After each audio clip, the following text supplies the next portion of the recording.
ఇది నాకు జరిగిన కథ కాదు, కాని ఈ రాత్రి విన్న తర్వాత మీరు కూడా నిద్రపోలేరు. ప్రతిరోజు నిద్రపోయే ముందు నేను అమ్మతో ఒక కథ చెప్పించుకుని పడుకునేవాడిని. ఈరోజు మాత్రం అమ్మని ఒక హారర్ కథ చెప్పమని అడిగాను. అమ్మ కథ చెప్పి తన గదికి వెళ్లి పడుకుంది. నేను బెడ్ మీద పడుకుని ఆ కథ గురించే ఆలోచిస్తున్నాను. అమ్మ నాకు చిన్నప్పటి నుంచే ఒక మాట చెప్పేది. అర్ధరాత్రి తర్వాత ఎవరైనా పిలిస్తే వారి స్వరం ఎంత దగ్గరగా అనిపించినా ఎప్పటికీ స్పందించవద్దు అని.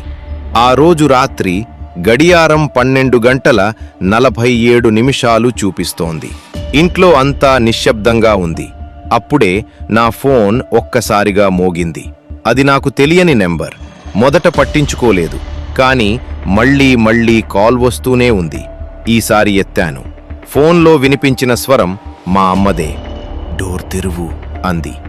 నా శరీరం ఒక్కసారిగా గడ్డకట్టిపోయింది.